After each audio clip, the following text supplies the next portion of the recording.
Facebook so you can send it. Bet.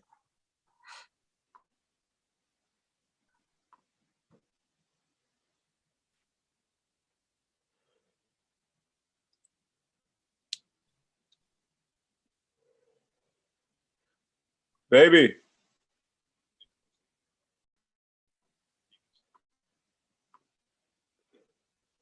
Okay, all right. The volume's good. Copy. Actually, you know what? I'm gonna put. So you want? Well, you got to go to Facebook anyway to share it on there. Let's see. Boom. So there we are. There's. I can pull myself up on my iMac.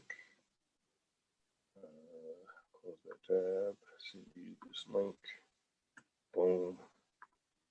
Copy this link. Boom. Let me see. Live interview with. How you say your first name, bro? Jarrell, Jarrell. Oh, okay. LeJean is my middle name. Bet. Okay, bet.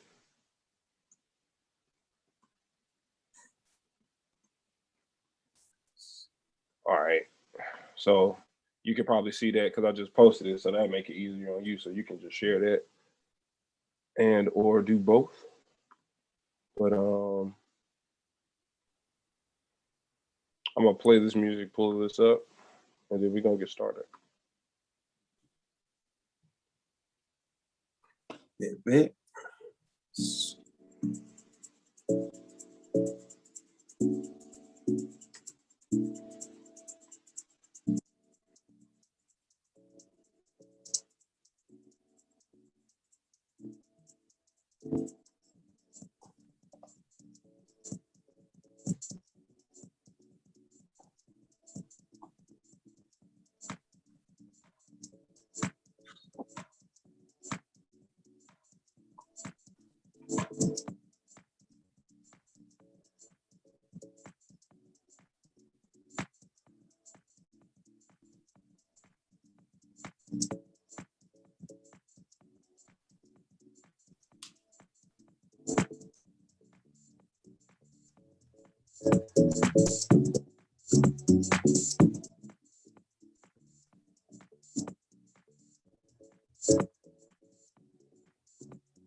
Bounce.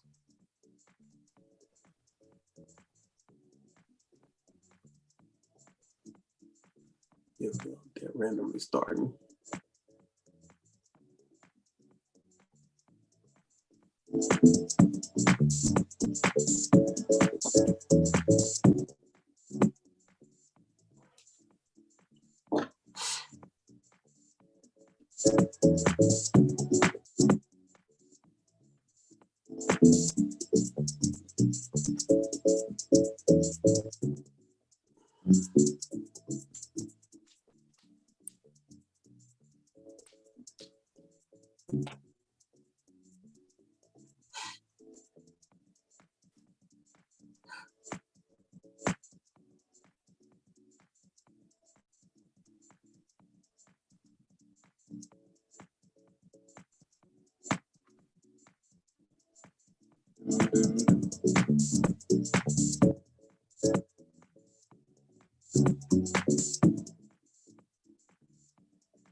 All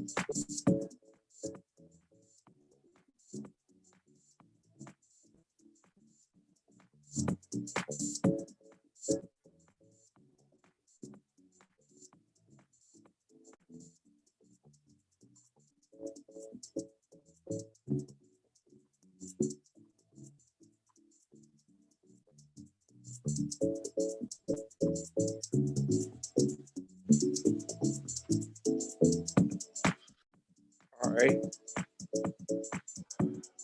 What's going on, y'all? Black Collar King, Crested Wiz, man. We back, man. We back, man. I appreciate y'all, man. This new track that I got is from Vaughn, the producer. This one called New Shoes, man. We got some stuff coming on the way, man. Shouts out to him. You know what I'm saying? But right now, bro, we got the Chop Bandit, man. I've been following this guy since I want to say I want to say 2014, bro. Like I was 2014. I was married, like my first marriage, man. Like, and that time I know for me was it was crazy and it was exciting, man. But I'm gonna go ahead and let you introduce you to the people, man. You know what I'm saying, bro? Go ahead and introduce yourself. You know what I'm saying? Let the people know who you are, and we're gonna get into what you do. Yes, sir.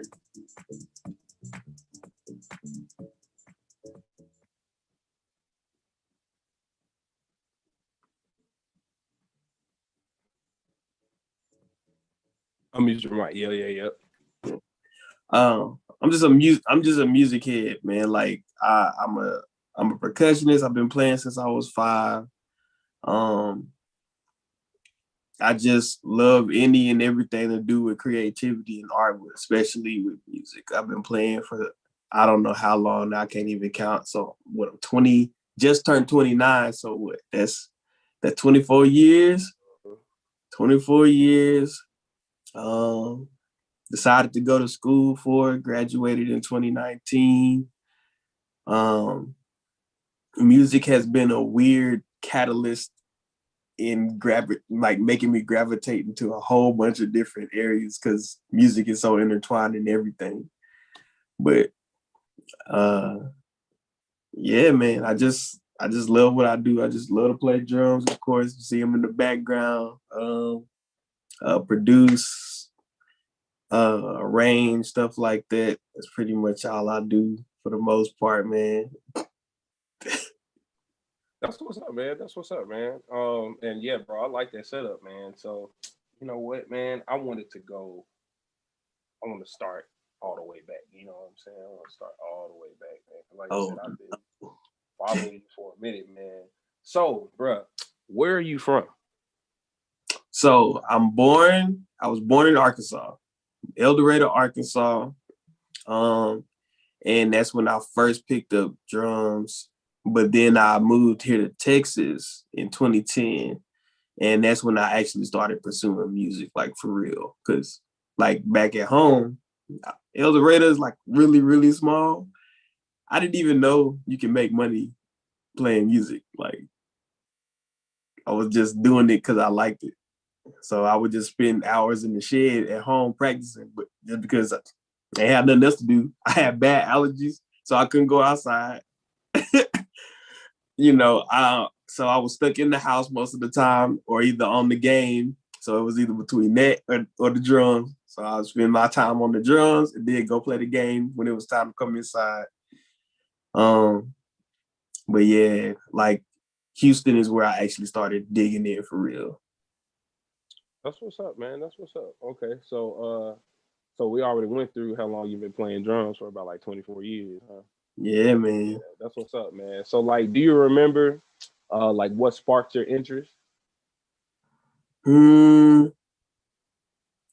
I think like right when I was born, my dad had just became a pastor. So we were at church, I think, and I think one of the members' name was Brandon Champion, and he was playing, and I was like, that looks cool.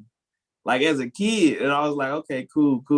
So of course, I started beating on everything with anything I can get: hands, sticks, toothpicks, pencils, until they finally broke down and bought me a kit. Yep. Yeah, bro. That's what's up. That's kind of kind of my story as well. Like, except my dad, he brought home like a bootleg copy of a VHS of Drumline. You know what I'm saying? In some other movie. And then like 2 weeks That's later, funny. I was like, bro, I want some sticks. You know? Yeah, man. So that's what's up, bro. So okay, so you were playing in church, all right? So like how long were you in church? Man, now to keep it a buck, I wasn't playing at church yet. Like Ah, I would just watch but I would practice at home because my dad, he kept it a buck with me. He wasn't just gonna let me just get up there and play. Like he was like, when you get good enough or better than the person that's on the drums, then I'll put you on there. Other than that, you know, because I think at some point, like I was playing, and then Brandon came back, and my dad sat me down. He was like, "Yeah, Brandon finna play." yeah, man. That's that tough love, bro. Yeah. So that was motivation. I was like, "Oh, you gonna sit me down? All right, cool." Right. I was in that shed about like as soon as I got out of school, straight to the shed. Straight up, man. Straight up. That's what's up, man. That's what's up. So then at what age did you actually start playing? Like at church, I would Mhm. say probably about like probably 8 or 9. Like just like little stuff. But Yeah. then like once I got like to like age like maybe 13 or so, like I was actually playing on a regular basis. Right. Okay. So do you remember what age you got like your first check for playing drums? Now that's the kicker. Mm. I didn't get, like I said, the whole time I was in Arkansas, I didn't like I never knew playing for money was a thing. Yeah. So I didn't move to Texas until I was in my sophomore year of high school. Mm-hmm. So I would say if I'm being I didn't start getting paid to play until I was in college. Wow. Yeah, I was just doing it because I loved it. And that's Yeah. just what it was. And so I think I may have been maybe 19 or 20, Hmm. maybe 19 or 20. And yeah, I was playing for this church called Fountain of Faith.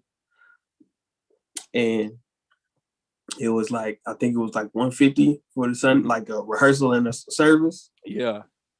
I was just, doing it up. Yeah, bro. Yeah, man. Yeah, bro. Cause yeah, bro. Gotta be there for the rehearsal and the service to get And that the full service 150, bro. to get the full joint. Yeah, man.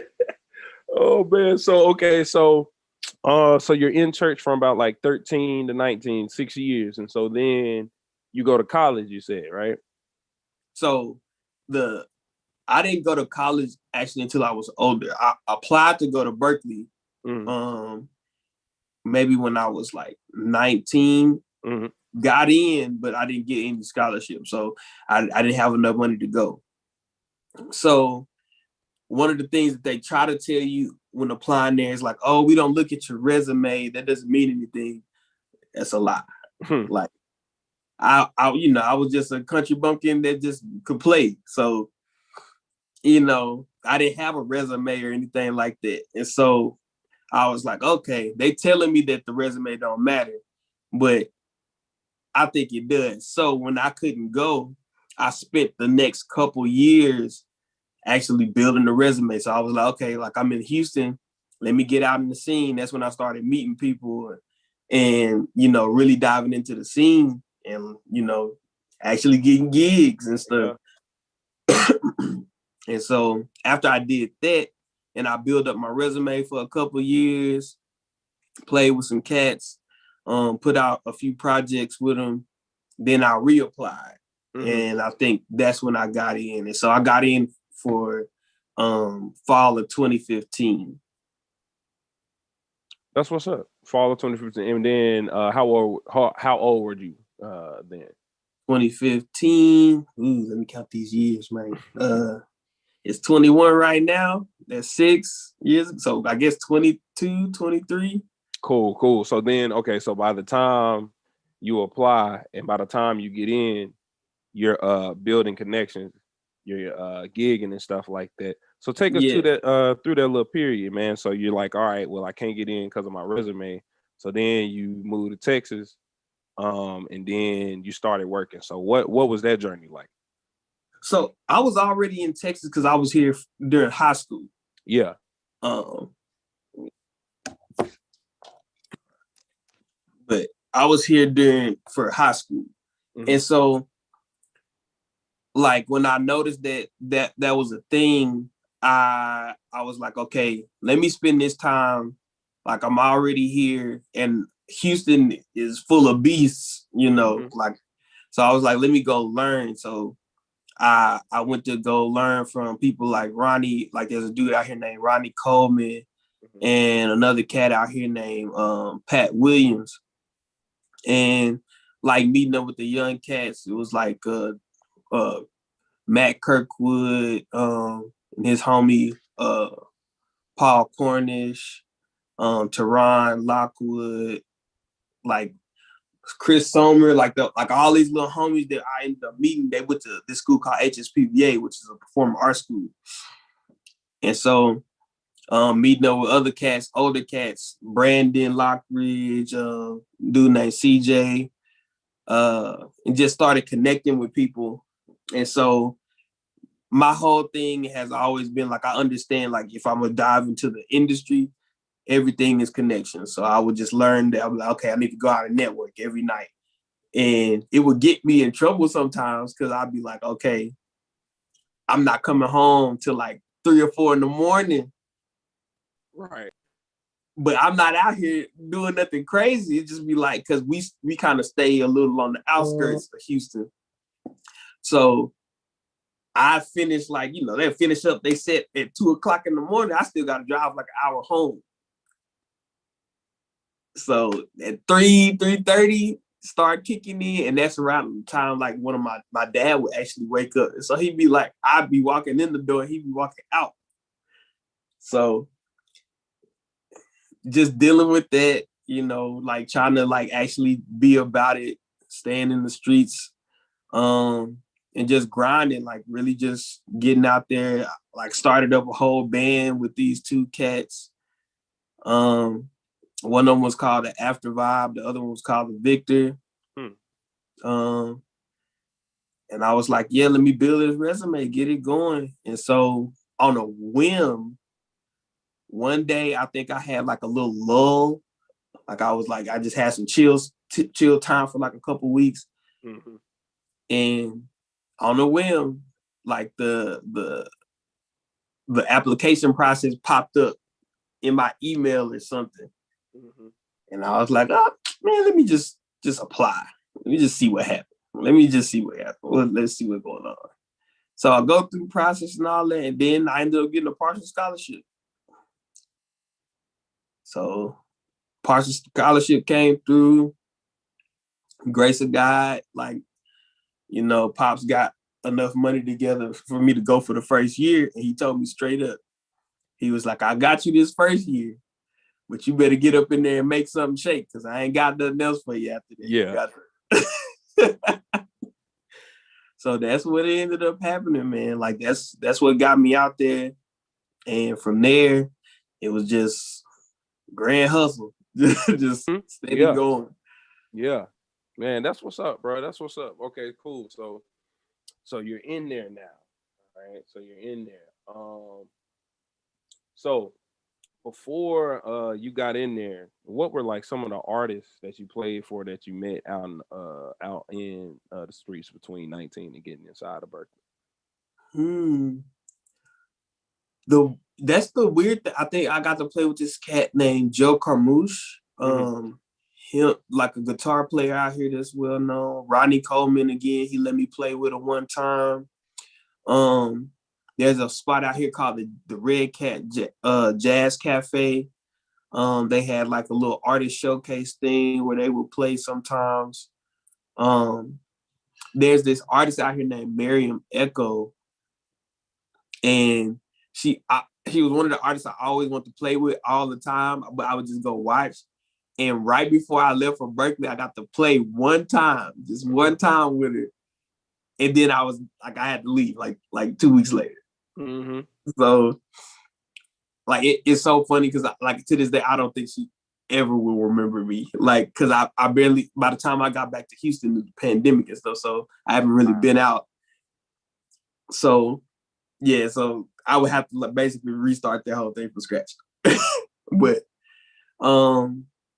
the funny thing is, I've never been a person that believes in like waiting on the opportunity to just pop up in your lap. Yep. So that's where starting up the other bands started. So I ended up playing with my bands more than anything. Like the After Vibe, we ended up recording the whole album. Like we would play at different spots. Like we would play at the Bass Pro Shop out here. Mm-hmm. There's a spot called Scout Bar, Dean's, and like all the local spots out here. Yeah.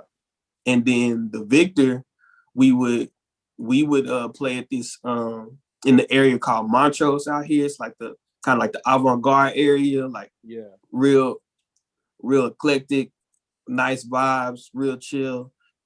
And we ended up putting out a project and getting invited to South by Southwest. So like that was cool because the years leading up to it, I was playing for this dude named Q Guyton. And we would just go up there every year unofficially, just like they would have an unofficial joint and we would just show up and play, like they'll book us out, whatever. But this was the first time with my original music with the band that we was with, we actually got invited by Southwest. So like we had the little wristbands and stuff. It was cool. Yeah, I was like, this is all right. This is nice. You know? So I think out of my resume building, I think that was the thing that stood out the most. And I think that was one of my proudest accomplishments because like it was our first time applying for it ever and we got it. And like I can put that down as like I wasn't even playing for something, like that was our original music that we got in the South by with. So that was pretty cool. Man, that's what's up, man. Because I like going back to what you said about the not waiting on opportunities, man. That was something that I started really taking a hold on, I think 2018. And that was when I decided, like, hey, you know what? I'm going to sing and play drums with this guitarist and this bassist at this little Alchemy Lounge shop that's, you know, little coffee shop that's inside of this, like, space that holds many different, like, eateries and art spots, you know what I'm saying, locally here in Huntsville, you know, so. And, yeah, doing that, because I've had, like, 2 bands, you know, since then, just trying to, you know, make something happen and not wait on an opportunity. And then, you know, the pandemic kind of made me do a little more and was like, okay, well, some of these artists that I know that I play with don't have managers or, you know, they manage themselves.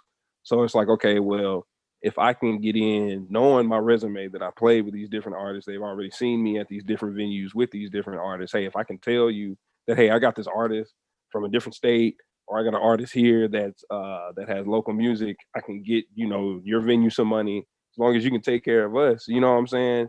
Facilitate stuff like that. And now, so you're bringing the gigs to people. And that's what, and I think, man, now that I think drummers in particular are kind of like taking more things into their own hands and kind of moving into that artistry business type lane, you know what I'm saying? Yeah. So, you know, I definitely feel all of that. You know what I'm saying? So have you between 19 and then getting inside of Berkeley, have you had any tours like between then? Honestly, I think in my entire career, I think I've only been on one, if you want to call it a tour. Like and it was my first time getting to go out the country, but that wasn't until I was at Berkeley. Like the thing for me is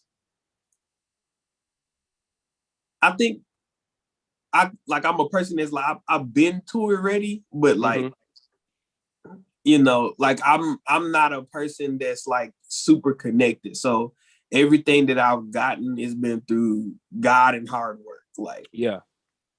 Like I'm the first musician of the family like to actually pursue it. So like, and I don't have nobody outside of the people that I meet, that put you in. And so we know how the industry can be with the tightness. They got to pry the fist open to get something. But I don't like, I get frustrated sometimes. Like I would get frustrated sometimes, but at the end of the day, for the most part, man, I just enjoy what I do. So my thing was, I was like, well, that's kind of where all the YouTube stuff came in. When I first started doing YouTube, I was like, well, I like what I do. I might as well start like learning how to record myself and do it, and just do it for the love of it. I don't really need nobody else to showcase what I can do if there's YouTube. And so that's kind of where most of that stuff came in, as far as like learning stuff and like getting a little bit of like noticed and stuff was coming from YouTube. I really ain't even been on a tour, man. Yeah, man. Yeah. So that's what's up, man. So I'm glad you said that. So that segues us into the next little part of, man, this interview, man. So during your start on YouTube, man, because I checked out your 3 highest viewed videos, right? Oh, George. Yeah. So I'm gonna run you through all of them, right? So okay, so the first one. So during your start on YouTube and social media, what were you like focused on most? Like when you put that break beat, one that's 59K right now, you know what I'm saying, back in 2013. Like what was, because I think you had posted like 2 or 3 videos prior to that one, but what state of mind were you in while you were making that video and then posting it, and then the response virtually? The odd thing about that, if I'm keeping it a buck, please, dog, I wasn't even, that video was not supposed to be anything. It's the videos that you don't mean to be anything. Like that video was literally just me. Like I had just bought the kit like that day at work. Wow. Because I was working at Guitar Center at that time. I had just got it and I was about to get off. And so when I got off, I wanted to just test it out because I had some free time while I was at work. So during my free time when no customers was there, I was putting it together. Put that thing together, yeah. I was putting it together. I was getting it set up. And so right when I got off of work, I was like, hey man, like just video me like testing it out real quick. Cause it had just came out, the Questlove kit. Yeah, that's right. Yeah, it just came out. And I was like, oh, like I was tired of carrying this big baby around. Yeah. Cause I don't think anybody ever sees it, but this kick is a 22 by 22. Yeah. So that long joint. Yeah, so that joint, like I used to be trying to fit that joint in my Kia Rio, man. Like, no, it was a tragic time. Struggle, yeah, bro. So like it was. I was like, I need something, man, something lightweight, something, I can just get through the day with, get through the gig with. And man, I was like, well, just do these last little couple things, because I was flubbing in there, I was like, this is just raw. Like, you get what you get. And out of nowhere, I would just wake up every day, be like a comment, a like, or something. Man, I'm thinking about getting this kit. Because what ended up happening was people was coming to that video with questions about the kid, about buying it. Yeah. Because not too many people had put up anything about it. And so when I grabbed it, one of the first things I did was I was like, a 16-inch kick, it can do something, but you just got to know what to do with it. Yeah. So I took the kit, I changed out the original batter head. Yeah. Because Aquarian was the only company that made a 16-inch What's the name head for it? So I had ordered it already before the kick got there and everything. Yeah. I had ordered all the black chrome heads. I think had just come in. Yep. You know, like that kind of stuff. And so I put a kick port in it. Like I did all of this while I was at work. So by the time I got to the video, like the kick was thumping. And it was nice. So people were like, oh, I didn't know it could sound like that. Like, yeah, you just got to know what you're doing. What you're doing, you can make it work. So yes, that's what a lot of people ended up coming to their video because they were asking about it. Then they were like, what modifications did you make to get it to sound like that?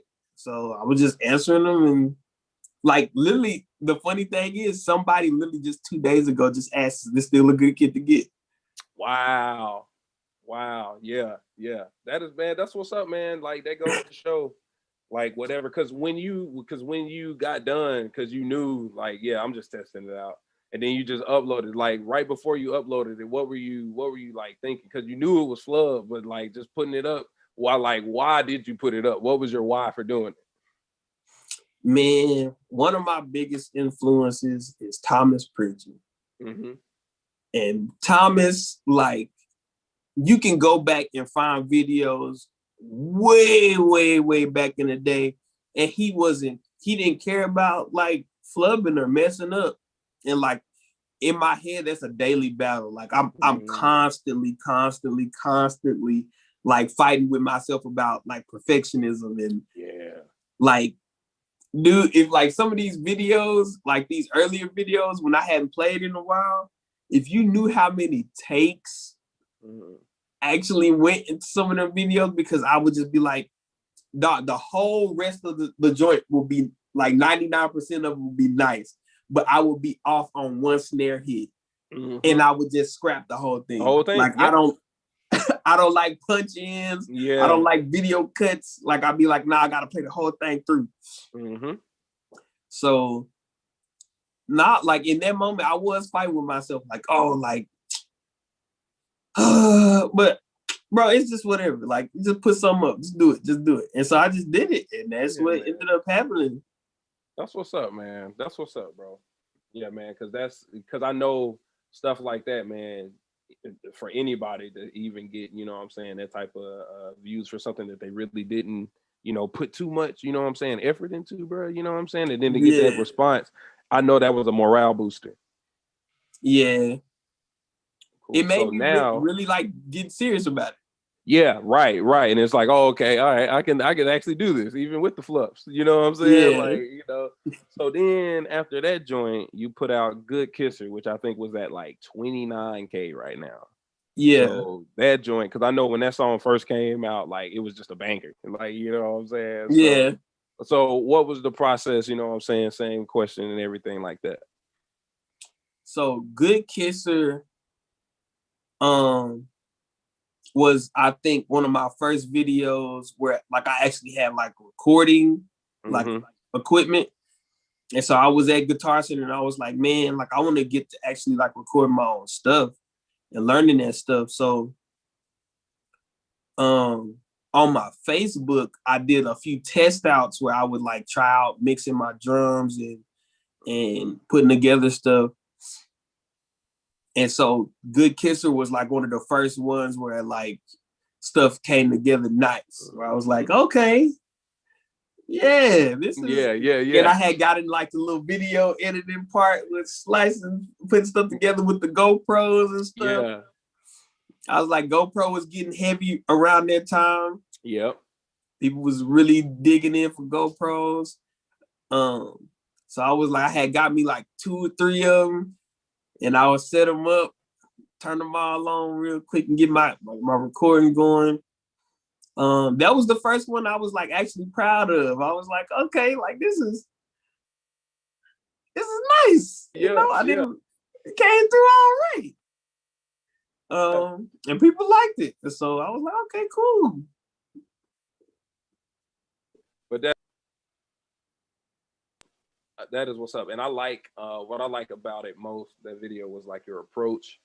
Because because I like how you place. Because I just had a show with Christopher LaShawn, shout out Brandon Cone, shout out Renee, shout out, you know what I'm saying, shout out Fred Walker and the Shed 256, man. Appreciate all y'all. We did a show out there. We did Good Kissing. And I'd open my hi-hat during the chorus, but I like how you incorporated the hi-hat and the ride, I think during like the pre-chorus or something like that. Yeah. And yeah, that was nice. I was like, damn, I never thought about that. And it made it feel, especially with the how the mix was, because even without the open hi-hat on the chorus, just how you mixed it and how the track was itself, it sounded so full. It sounded so full. And I was just like, oh my God, yeah, man, I gotta try that next time I do the song. You know what I'm saying? So that was nice, bro. Like the one thing I will say is since like I don't, even at an early age, I just had this big thing about like I want my stuff to sound like it's part of the actual song. You know? Yes, sir. Yes, sir. And even since that's the only way it got like that. Like I would sit there like constantly, like days and on end, just like listening. Like, okay, does it sound like it's in there? Is it in the realm? Is it in the pocket? Like, and it was a cool experience because it was just like I actually got into it, trained my ear for when I went into other stuff. So like even when I was playing live now, I was thinking like that. Like production. Yeah. And so yeah, that was one of the funniest parts about like learning all of that stuff. It's like, oh man, like there's like the actual playing pocket and then there's the sonic pocket. Like it's all kinds of pockets. Exactly. It's all crazy. Bro, that's what's up, man. And that's being more musical, man. You know what I'm saying? Dynamics and all of that, knowing give me one how second. the frequencies of the cymbals and check on something real quick. yes, sir. The tones of the drum, you know what I'm saying, actually make complement the track as a whole. Because some people say that drums are the unsung hero, but I mean, and the reason why they say that is because they say, oh, drums don't have like notes like any other instrument, but actually they do. Toms have A, B, C, D, or whatever, you know what I'm saying, you need to. So with that type of capability and the know-how with the theory, you can, like you said, stay in that sonic pocket and not only the pattern pocket, man. So, man, while he's out, bro, real quick, if y'all like this shirt, if y'all like this pattern on this shirt, man, hit me up. This is Patrick Apparel. This guy I went to elementary school with, man. He draws. And so he was like, man, hey, I'm trying to put this on a shirt. And he did. And he has more designs like this. You know what I'm saying? If you like this shirt, hit me up. You like these head wraps? Hit up Lisa Love at Love Wraps, LOVEWRAPZ. Hey, man, go get adorned. You know what I'm saying? So I was talking about the sonic sounds, man. Yes, sir, brother. And how like some people say drums are the unsung hero, and they say that because you know they don't. Most people don't know that drums, the toms, even the snare has an actual note value, and so you know, and if you understand those note values, you can stay in that sonic pocket. You know what I'm saying? So that takes a lot of theory, and then being able to develop your develop your ear in the studio. You know what I'm saying? So that's what's up. So and then you did the We Them Boys. I think that was like at 8.1K, man. And I love Wiz Khalifa, bro. Like that's the only like mainstream artist that I listen to. I love that guy. I started drinking Bombay because of that guy, and I don't drink. Like, you know what I'm saying? It's like, you know what I'm saying? So what sparked that? And was that the actual track or did you remix it? Nah, so that was the actual track. So, you know, like most of the time when people come out with a hit, they like after a while, like when it starts to die down, they'll drop the remix joints, like different remixes. Right. So it's really heavy now where it's like people do multiple remixes, but every like back then they would just like send it like to one person and like that person would remix the track.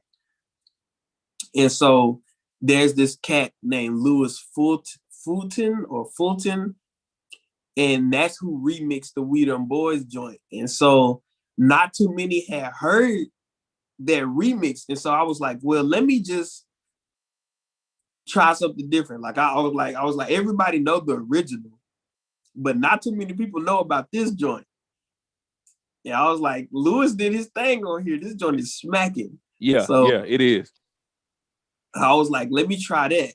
And that's kind of where that one came in. I was like, well, let me step outside the comfort zone and like try something else. Yeah, man, because I'm big on trying new stuff, getting into new styles and stuff like that, man. Like I love Richard Bona. I love the guy. I can never say his last name, but Daphnis. He's a Latino hermano that plays drums. I met him, or I saw him on Drumeo, and he does like the Latin percussion, and his independence is ridiculous. But I just love that type of style, man, of music, man. And speaking of which, bro, that joint that you just posted, the last post on your video, man, it kind of go off topic a little bit, man. What, man? Cause what that video? Cause what's the name of that guy that made the original track? Steven, yeah, that's it, man. Steven, bro, like that was crazy, man. So what? Hearing that song, what made you be like, bro? All right, I gotta hop on this joint. Like, so me and Steven actually went to school together. Wow. And so he would always like have these crazy rhythms because like he's ridiculous on guitar already, but he loved percussion. And then like if like anybody that's from the islands or like the parts of Africa, like it's just ingrained. Like, yep. So, but he actually went and learned how to play the percussion. Oh. So that's him in like in the video. Like if you scroll to the left, he's playing all of those parts. All of those. Wow. So I was like, man, this is crazy. Like, and one of the things that I studied a lot while I was at school was Afro beats and Afro rhythms. And so we would always just kind of play around and like mesh stuff together, because even in his guitar playing, he would throw like the rhythms in there. And so that's where that came from. When he put it out, I was like, dog, like, yeah, I ain't played in a while, like to nothing. And I was like, this joint feels nice. This joint feels nice. And I was like, I need to push myself. Like I was trying to get back into pushing myself. So that definitely pushed me, because it was like, okay, doing those rhythms, you can do them willy-nilly, but to have a pocket to where it sits nice, like the mix, and like having it like revolve on a like seamless thing it took me a day, bro. Like it took me a day of like actually sitting down one part at a time, like adding in each limb. And I was like, okay, so now I can breathe while I'm doing it. But you can see in that video, I'm focused, man. Man, what, bro? Like, no, bro. Like, I'm not messing this up. Like, this the last time I'm doing this. Yeah, like I'm focused. And the thing is, bro, I didn't shed. Like, I didn't even nothing. Yeah. I was like that. All of that, like concentration and sweat was like, for me, just like, okay, make it smooth, make it nice. Yeah, man, because that's really, man, you know, and just stepping a little left field, man, going back to the Afrocentric or the Afro beats, man, you know, I'm real, Afrocentric, man, and playing stuff like that, kind of us being born in America, it's kind of harder for us to get that since we were born on the continent. So I feel like doing that not only pushes us musically, but like mentally more so that it's like, man, okay, well, the drums came from this place anyway. I feel like as a drummer, I need to learn this stuff if I'm a descendant of the place too, you know what I'm saying? But yeah, man, but that joint is crazy, bro. And was that time signature or 3/4? Because that's what I was counting. Yeah.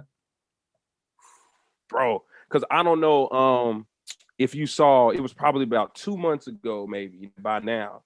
But Matt Garska, I think, he posted a video on Instagram of an African tribe, and they were doing some type of like 3-5-5-7-5-3, something like that. But I think no, what it was is Thomas Pridgeon posted it and asked what time signature it was, and then Matt Garska commented the time signature, Yeah. and it was crazy, bro. And I'm like, man, that's the type of stuff that I really, really want to get into, because Matt Garska, he's like, because I know there's people that come before him, but like I know for me, that guy is crazy when it comes to the prog and then the different types of time signatures, man. Like that's the guy. The funny thing about it all is everybody knows me for like maybe like pop or rock drumming or R&B, but nobody really knows like I actually shed like fusion and prog more than anything. Yeah. Like odd time signatures are my favorite. Yeah. So while I was at Guitar Center, one of the biggest influences I ended up having was one of my coworkers named John West. And he played in this prog band, and I told him, I was like, man, like the stuff be sounding cool, but I just can't get with that rah, rah, rah. I just can't get with it, man. Like me personally, he was like, nah, bro, like there's all kinds of other stuff. And the first thing he hit me to, Animals is Leaders. Yep. And man, I lost it.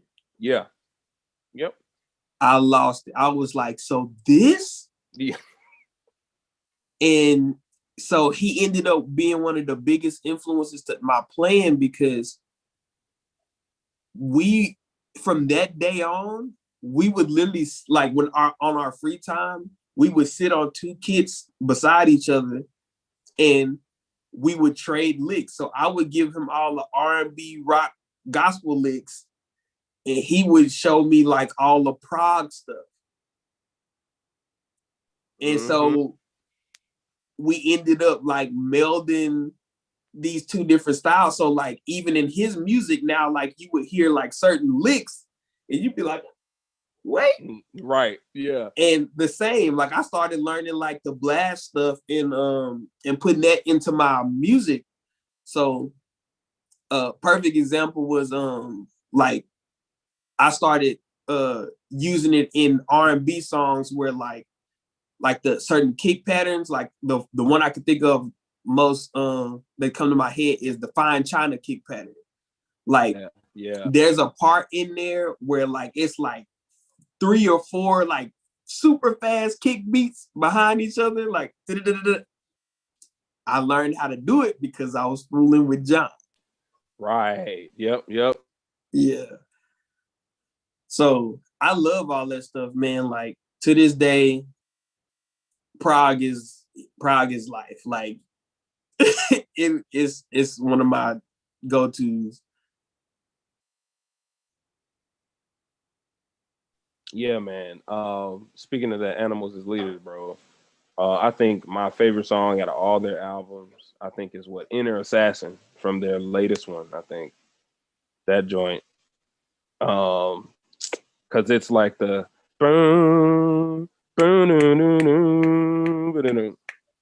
I haven't listened to this album yet. Bro. Thank you for Dude, reminding me. Dude, go Inner Assassins, bro. Go listen to that. Garska, bro, he put his heart, and then he has a live performance on his YouTube for his ebook, I think that he did. Playing that live, bro. Like crazy stuff, man. But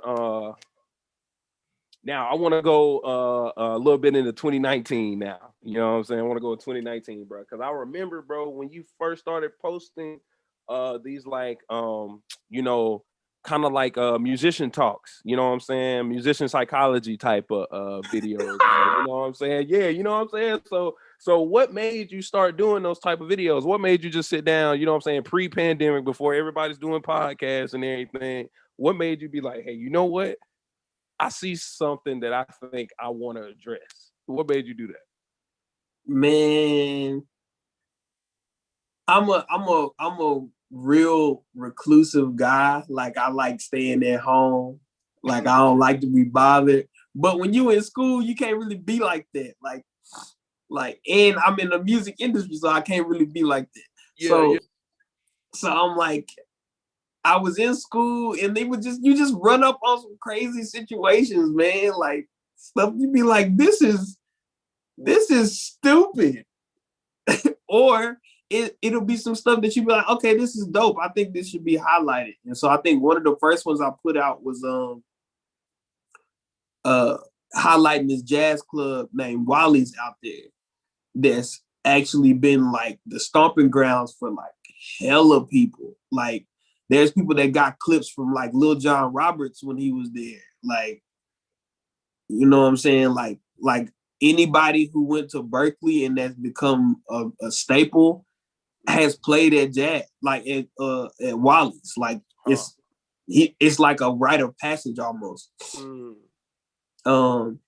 And so like highlighting stuff like that, or like situations where you just be like, okay, this is stupid, bro. Like, and I know us as musicians, we go through it, but we just don't speak on it. So I was like, let me talk about it.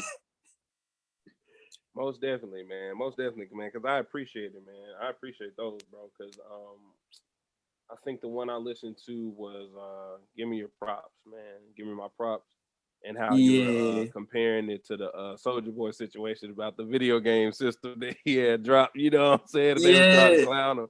So yeah, that was cool, man. And I encourage you all. You know what I'm saying? I'm gonna have all of his information in the description below. Go run his stuff up, subscribe, like, share, all that, right? Man.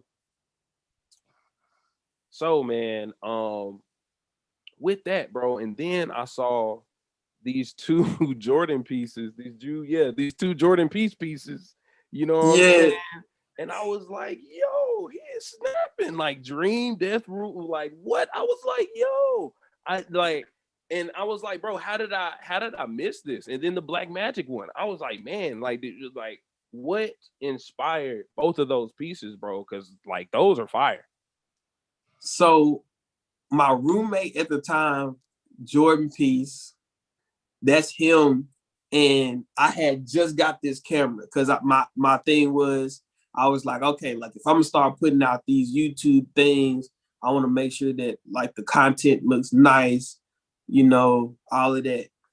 And I started diving super heavy into cinematography. Like, bro, I almost flunked out of class because instead of learning like my lessons, like I would just go to school to just sit in the class so I wouldn't get marked absent. Yeah. But all the time on my computer, I'm literally looking up different videos, lenses, like how do you do this, editing processes and stuff. And so I would come home researching the whole time till it's time to go to bed, stuff like that. Like it was crazy, but what ended up going on was I told, like, Jordan is one of the dopest rappers, like, period, to me. Right. Like, I tell him all the time, I'm like, bro, like, I'm gonna need you to stop playing. Like, come on, bro. Cause yeah, them bars were crazy, man. No, like, I'm like, bro, you're nice. And the reason why me and him get along so well is because just like I listen and study stuff to a T as far as drums and I can hear it. He's actually done that with lyrics. So he can literally break down, like he would literally break down people's bars like to a science. It would have notebooks full of like breakdowns of different people's bars, like of people he looked up to. And I was like, bro, that's crazy. So like he can literally write anything he wants. And it's just always gonna smack. So he did these two songs And he was like, I want to do a video to him. I was like, bro, well, I want to test out this camera, so let's see what happens. Yeah. And that's where that ended up coming from. Is just like me like testing it out, trying to get it nice and fooling around with it. Ended up liking it a lot. So that's where like the visuals came in. So like all this light stuff, like that's when I started learning about lighting and different things like that. Man, it just all, like I said, it's music was the branch that filtered in a whole bunch of other stuff. Yeah, man. You know, the people say like cannabis is the gateway drug to like harder things.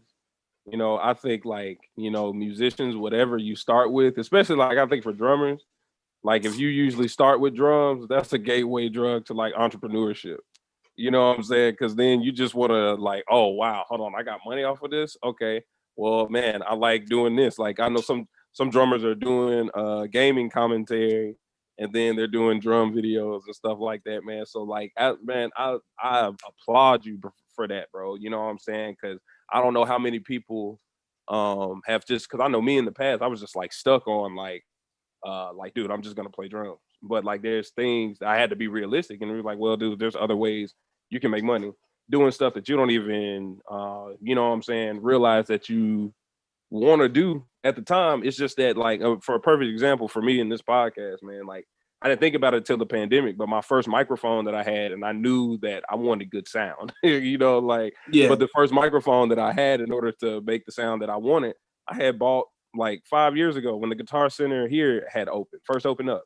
And I just had it just because I was like, all right, well, I want a mic because probably at the time I was like, I want to be able to record drums eventually. So I can't buy it all at once. So let me start. You know what I'm saying? You know, so that's amazing, bro. And if you can, bro, send me some links to his page or something like that, man. Okay. So I can put that here. Cause man, like that's some fire stuff. Like I said, man, if y'all haven't seen any of this stuff, I'm writing this stuff down, man. The Chop Bandit on YouTube, the Chop Bandit on Instagram. You know what I'm saying? Go follow him. Look up Dream and Black Magic by Jordan Peace. It's all on the Chop Bandit's YouTube channel. You know what I'm saying? Go tap in. And we about to wrap up this video, man. And I appreciate you, man. So I want to go back a little bit to the kit for a little bit. Behind it a little bit, right? So when I've seen you in your videos, man, usually more times than not, man, you're rocking the 4-piece, the 2 toms, kick and snare. You know what I'm saying? Is that like your preferred setup, man, or is that something that you just had to like grow into or whatever? What was that like for you? It's one of those things where like when I like say for instance, when I first bought my first kit, it was a Frankenstein kit, but I didn't have no hardware and no cymbals. Yep. So it was a 5-piece, and I would just practice with just kick, snare, and 3 toms. Yeah. And so that's where I was at home at. But then when I started listening to a whole bunch of different kind of music, I needed to figure out a way where I could get the sounds that I needed, but add in the other stuff. Like, so I don't like my ride all the way over to the right. That's how I used to play it. Mm-hmm. And if that middle tom would force me to put it right there. And one day while I was at school, I was playing and I had the ride moved over to where the middle tom was. And I was like, this is nice. Yeah. I like this. And if I'm keeping it a buck, my preferred placement of the ride is actually dead middle to the kick drum. But I don't do it like that because then you wouldn't be able to see me on the camera. Yeah. So if I'm honest, like I like it in the middle. And or either I would put the ride in the middle right there, or I used to put my stack in the middle right there. Yeah, I remember. Yeah, I remember that B8 with the AAX Ozone. Yeah. Hey, that's still my main stack, bro. Oh, for real? That's still the one? Okay, bet. That's what's up. That's still the main stack. Like, and I like it's so funny because a lot of people didn't get hip to it, but I was like, bro, it's nice. Yeah, you was, bro. Yeah, it sound good, bro.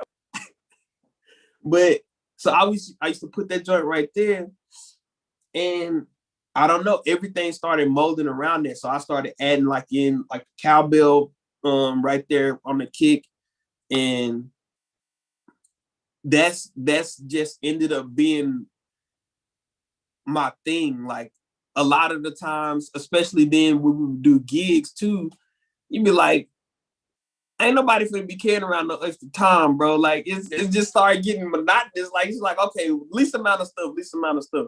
So honestly, like it got to a point when I started gigging, like doing weddings in back in Boston and stuff. Man, you got kick, snare, and a floor time for the rock stuff. Yep. That's all you got. And I was like, if I add anything, they'd be like, Jarrell, bring the big guns. I'm only bringing one extra time. That's all you getting.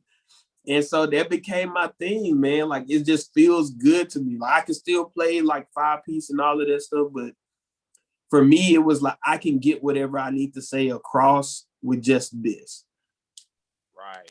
That's what's up, man. And that goes back into like another interview that I was talking about. I believe it was with Fred Walker about knowing the type of musician that you are and then not straying from that. I going into that, that reminds me of two drummers, Aaron Smith, shouts out to him, because I remember for a long time he was against the 8-inch tom, and now he just recently like started back using it. And then the Orlando drummer, shouts out to him. He uses the 5-piece, but he keeps the 110-inch and then the 2 floor toms. You know what I'm saying? So he has his stacks in his ride pretty much, you know what I'm saying? Yeah. The same way you got it, you know. So it's all about knowing who you are and like you said, what you want to get across, man. So that's what's up, bro. That's what's up. So man, going into 2019, 2020, right? So then Corona comes and nobody knows, what's going on, right? So what changed the most for you during that time? So I think the most awkward thing about all of that was I had just graduated and just moved. Wow. Like I had just graduated in 2019. I stayed a couple months to save some money. And then I had just moved to LA in October. Mm. And again, like I don't got no connection, so I was starting from scratch. So what, January come around? I only been there for a couple months. January come around and it's Corona. I'm like, bruh, this is trash. Yeah, this is right. Trash. I mean, like, bro, I done spent all my money to come out here. Like,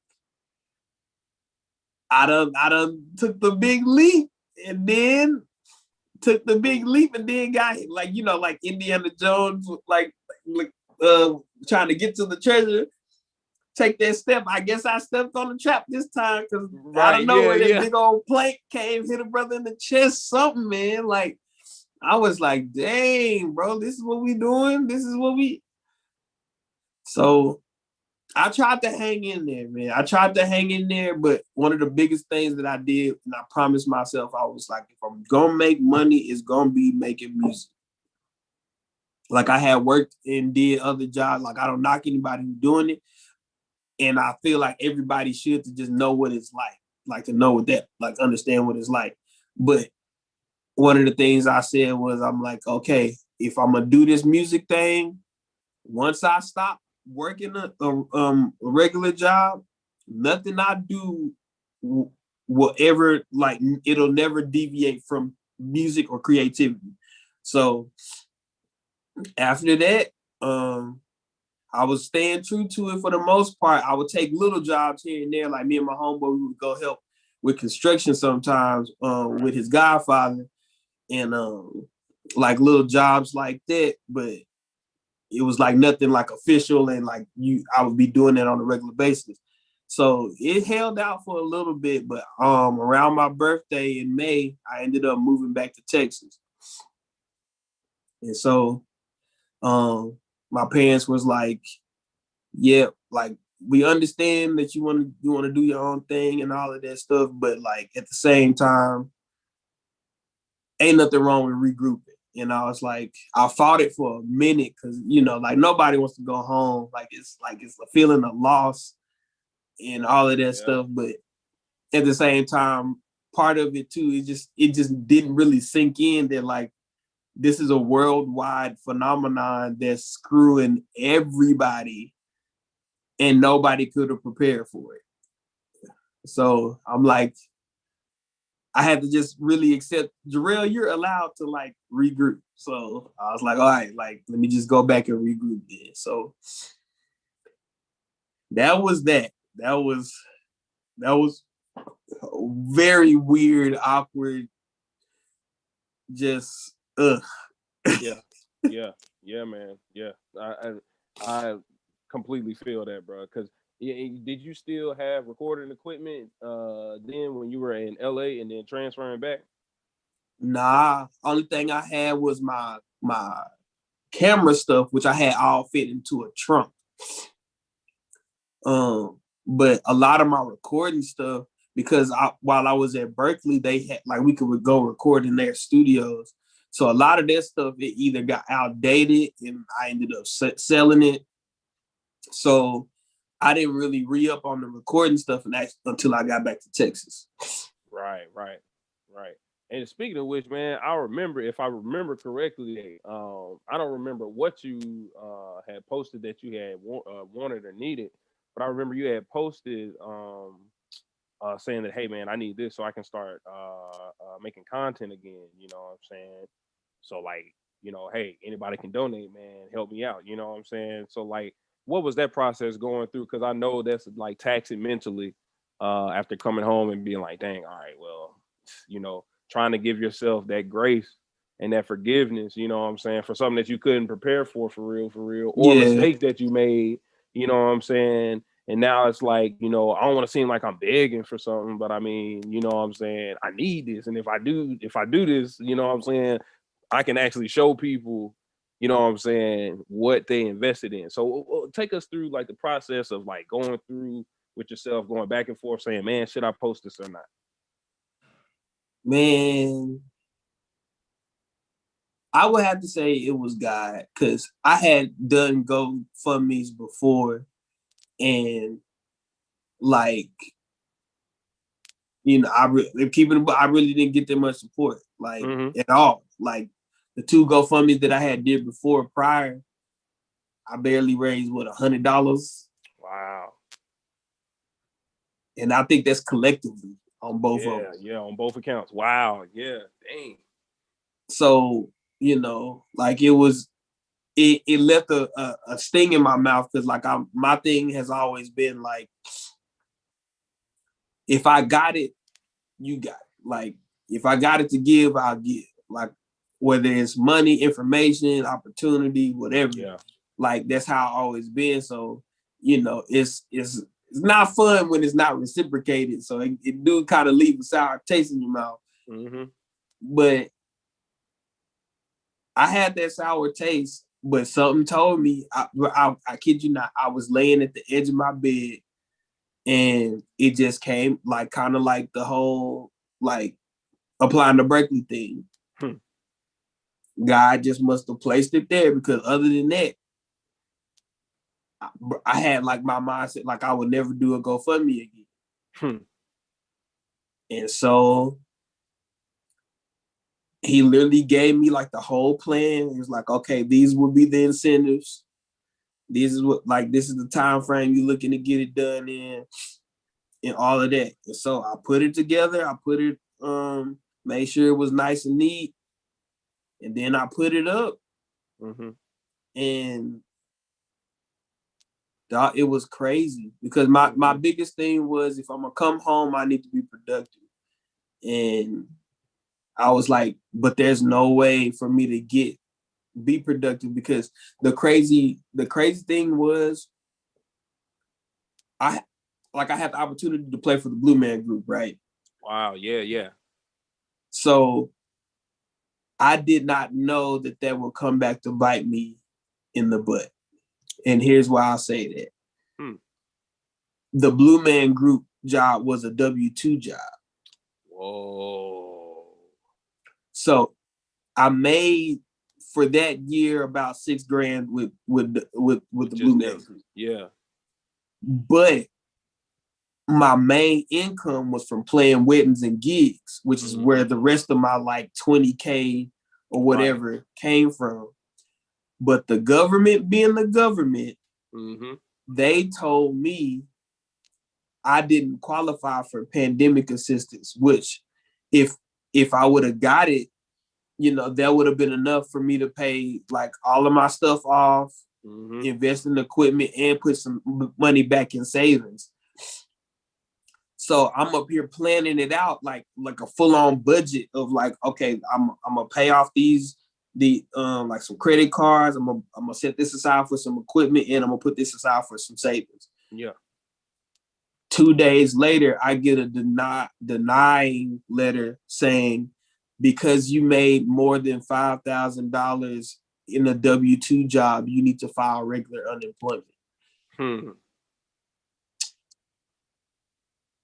To tell you the vast difference, I think during that time, with pandemic assistance, you would get whatever, like maybe $250, and then plus they was giving out $600 every week. I think, and they were going to do back pay as well. So I think all together with the back pay, I was going to get like 9 G's, and then keep getting the pandemic assistance check. Yeah. With the unemployment, I would get $100 a week. Wow. And no back pay. Yo. So it shattered like all of the planning that I did. I was like, okay, dang, I done came home expecting to be able to get some work done. But now I'm just here. Like I'm stuck. Yeah. There's no way there's nothing I needed was $100. Like, right. And I still had to pay like certain bills. So I was like, yeah, like, nah. Yeah. So that's where that came from. And so God put it on my heart to do it. And bro, I think within like 3 to 4 days, the goal was met. Like, yeah, people really just like stood up and like really helped. So it's people to this day that they don't know, but I still got it in my mind like that. Like one of the incentives was, if you said like, if you donate $200 or more, like I'll play, like no matter when, like I'll play a song for you, produce something, whatever you need musically, I'll just do it. Yeah. And so they don't know, but it's a dude named Katron and a dude named Alex Vance that I don't even need to look at. I have it written down somewhere, but like I know for a fact, like them two for sure are like the two people that I'm like, whenever you need it, just know. Like when you hit me, you ain't even going, you might even think I don't remember, but it's like whenever you hit me, just know it's just gonna be at your door. Wait. Ready. Yes, sir. Yes, sir. And so that's how that went down. Like it was crazy. Thank God for it. None of this stuff would be here without it. Man. Yeah, that's that. Yeah, man. Yeah, man, bro. Yeah, that's a crazy story, bro. Cause like I remember, cause I tried, like I had to do something like that back in, I think 2018. Like I was moving from house to house, and I didn't have a car at the time. And I guess there were some local people, and I knew one of the girls that was helping the owner clean out the house. And I was making transition, and I didn't have a car, and the car that I was leaving in couldn't take all my stuff at one time or whatever. So I did that or whatever. I was like, all right, well, I'm gonna come back the next day. come back the next day, I get everything else, and I'm like, oh snap, my cymbals gone. So I realized that the girl steals the cymbals or whatever because she played drums or whatever, right? Yeah, Hey. she just liked drums. You know what I'm saying? So it's like, oh, all right. So I took them, right? Went to the girl's house, confronted her to everything. You know what I'm saying? But after that, I was like, bruh, he's like, well, what am I gonna do, bruh? So like I went to social media, bruh, and I was like, hey, bruh, look, I don't like doing this. Like, I mean, but hey, look, y'all know I do this, so help me out. And they definitely did, man. Got like I think 200, I think in I want to say maybe 2 or 3 days or something like that. So then I had one of the elder musicians here in the city. He helped me out with the Lazizounds financing. I was like, hey, bro, look, I got the first little shipment for you. And then you already know I'm going to make money because the symbol's going to be back here in 2 days. So I could keep paying you monthly for it, bro. Yeah. You know what I'm saying? So I got that, man. So, bro, but I was just like, oh my gosh. Like, so, bro, I applaud you for pushing through that, man. You know what I'm saying? Because especially us as men, bro, like it's hard. That's taxing, man. And then it seems like we don't have safe spaces in order to like tell other fellow musicians, man, and then just men, period, of like, bro, look, I'm just going through this, you know what I'm saying? And I just need another man's perspective. You know what I'm saying? Like, am I doing this wrong? What's up? You know what I'm saying? So, bro, I appreciate that, man. So with that being said, bro, what's next for the Chop Bandit, man? Because I see, you know what I'm saying? I see the evolution, man. You know what I'm saying? I saw from back in 6 years ago, you know what I'm saying? From 2013, saw I think you had a change in scenery, I think I want to say in 2017 too. And then after that, you made the 19 transition, and then the 2021 with the dragon in the back, and you did the you know what I'm saying, you did the little promo video, man. You know what I'm saying? So what's next for the Chop Bandit, brother? Man, I've always wanted to do my own music, but so this was my game plan. Like as a musician, when I said I'm gonna do this, I was like, okay, I'm gonna get super dope. I'm gonna go out and tour for a couple years, play on. Then I want to transition into studio drumming, and during that I'll be learning production because I want to make my own music. Like I got music in my head, I want to do all of it. God apparently is like, nah. So I'm actually, that's what the promo video was kind of me like saying like, okay, like I'm finna get serious about production. So it's actually happened in the backwards way. So right now, I'm really digging into producing, putting out my own music, and just learning production.